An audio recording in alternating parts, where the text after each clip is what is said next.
প্রিয় দর্শক, আজকে গভীর রাত্রে জুলাই যোদ্ধা সার্জিস আলম হঠাৎ করেই সাংবাদিক ইলিয়াসের উপর অত্যন্ত রেগে গিয়েছেন, ক্ষেপে গিয়েছেন এবং তিনি ফেসবুকে একটা পোস্ট করেছেন। আসুন আমরা সরাসরি পড়ে আসি, শুনে আসি যে কি লিখেছেন সার্জিস আলম ইলিয়াস হোসাইনকে নিয়ে।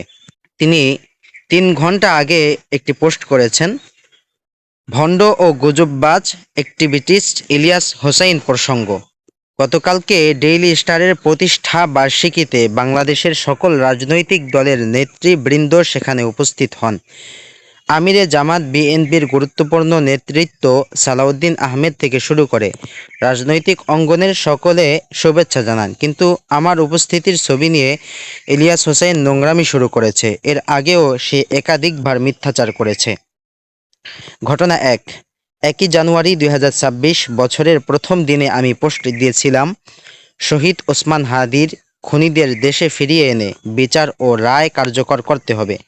তখন এই থার্ড ক্লাস গুজববাজ বলল, ওসমান হাদি ভাইয়ের খুনি নাকি দেশেই আছে এবং আমি সূক্ষ্মভাবে মানুষের মনোযোগ সরানোর জন্য নাকি বিদেশ থেকে খুনি ফিরিয়ে আনার জন্য বলছি, আমি নাকি চক্রান্ত করে এটা করেছি।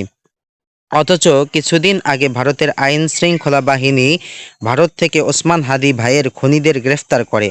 তখন এই নির্লজ্জ অ্যাক্টিভিস্ট এর ন্যূনতম লজ্জা হয় না। তিনি উল্লেখ করেন, ঘটনা 2। একই পোস্টে এই ইলিয়াস হোসাইন বলে, ওবায়দুল কাদেরকে ভারত সীমান্তে নিয়ে যেতে নাকি আমি চিফ জেনারেল ওয়াকার আমার গাড়ি ব্যবহার করেছে। একটা লোক কত বড় ননসেন্স এবং গবেট হলে এটা চিন্তা করতে পারে যে একটা দেশের সেনা প্রধানের কোনো একটা কাজের জন্য আমার গাড়ির প্রয়োজন হতে পারে, তাও আবার ওবায়দুল কাদেরকে সীমান্ত পার করার জন্য। ন্যূনতম কমন সেন্স থাকলে এইটুকু ভাবতে পারতো যে ওবায়দুল কাদের যদি পালাতে চায় তাইলে বাংলাদেশের যে 5টা লোকের সাথে ভুলেও যোগাযোগ করার সাহস করবে না, তার মধ্যে সার্জিস আলম হচ্ছে একজন। হাসিনা কিংবা ওবায়দুল কাদেররা ফিরে আসলে 10টা লোকের উপর প্রথম প্রতিশোধ নিলে তার মধ্যে সার্জিস অটো চয়েস। আর ওবায়দুল কাদেরকে নাকি আমি সীমান্ত পার করেছি। একটা লোক কতটা উন্মাদ হলে এই ধরনের কথা ভাবতে পারে। এরপর লিখেছেন, তো গবেট অ্যাক্টিভিটিস যদি আমি সীমান্ত পার করে থাকি তাহলে কবে করলাম, কোন গাড়িতে করলাম, আমি ছিলাম কিনা, তখন আমার লোকেশন কোথায় ছিল, আমার সাথে জেনারেল ওয়াকারের কিভাবে যোগাযোগ হলো, ওবায়দুল কাদেরের কিভাবে যোগাযোগ হলো, এসব সংক্রান্ত একটা এভিডেন্স দেখান, না হলে জুতার মালা গলায় দিয়ে অ্যাক্টিভিজম নামক ধান্দাবাজি বন্ধ করে দেওয়া উচিত। ঘটনা 3। গতকালকে এই বুলশিট ফেসবুকে পোস্ট দিয়েছে আমি নাকি কোনো কনফিডেন্স গ্রুপ থেকে 20 কোটি টাকা নিয়েছি, অথচ এই নাম আমি গতকালকে তার পোস্টের মাধ্যমে প্রথম জানতে পারলাম। আপনি এবং আপনার 14 পুরুষ একসাথে মিলে কনফিডেন্স গ্রুপের কারো থেকে টাকা নেওয়া তো দূরের কথা, বিগত 2 বছরে কোনোদিন দেখা করা, কথা বলা কিংবা টাকার আলাপ করার কোনো এভিডেন্স যদি দিতে পারেন তাহলে রাজনীতি ছেড়ে দিব, আর না হলে মুখে চুন কালি মেখে আপনি এই বস্তা মার্কা বাটপাড়ির অ্যাক্টিভিজম ছেড়ে দেন। ঘটনা 4। ইলিয়াস হোসেনের বাংলা এডিশন চ্যানেলে উদ্দেশ্য প্রণোদিতভাবে একটা ভিডিও ছাড়া হয়েছে, যেখানে বিগত 2 বছরের 1 লাইন 2 লাইন করে কথা কেটে কারো এজেন্ডা বাস্তবায়নের জন্য উদ্দেশ্য প্রণোদিতভাবে নেগেটিভ ফ্রেমিং করা হয়েছে। এই ইলিয়াস বলে, আমি একবার শতাধিক গাড়ি শোডাউন দিয়েছিলাম, কিন্তু এরপর পুরো নির্বাচন জুড়ে বিএনপি, জামায়াত থেকে শুরু করে বিভিন্ন রাজনৈতিক দলের নেতারা যে হাজার হাজার গাড়ি নিয়ে শোডাউন দিল, সেগুলো নিয়ে ইলিয়াসের মাথা ব্যথা নাই।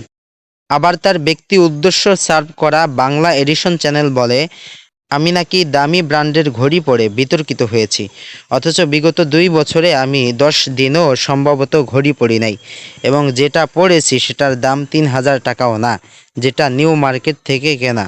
তো ইলিয়াস হোসাইন কিংবা তার ব্যক্তিগত propaganda news channel Bangla edition যদি দামি ঘড়ির দাম উন্মোচন করে তাহলে তার অভিযোগ মেনে নিব, অন্যথায় ন্যূনতম লজ্জা থাকলে এসব ছেঁচড়ামি দোকান যেন বন্ধ করে দেয়।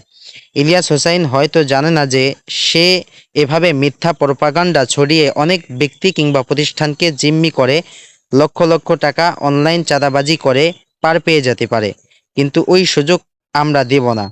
উপরে উপরে দেশপ্রেমিক, ইসলামপন্থী আর বিশাল গোয়েন্দা অ্যাক্টিভিটিস্ট সেজে ভিতরে ভিতরে কিসের বিনিময়ে, কার উদ্দেশ্যে এই ইলিয়াসরা বাস্তবায়ন করতে চায় সেটা খুব দ্রুত বের হয়ে আসবে, শুধু সময়ের অপেক্ষা। এই ছিল জুলাই যোদ্ধা সার্জিস আলমের 3 ঘন্টা আগের বিশাল একটি ফেসবুক পোস্ট। এতক্ষণের লেখা পড়ে আপনারা বুঝতে পারলেন যে ইলিয়াস যেই দাবি করেছিল সেই দাবিকে সার্জিস আলম ভুয়া প্রমাণিত করেছেন, এবং এগুলো যদি ইলিয়াসের পক্ষে সত্য প্রমাণিত হয়ে থাকে তাহলে প্রমাণ উপস্থাপন করার জন্য তিনি বলেছেন।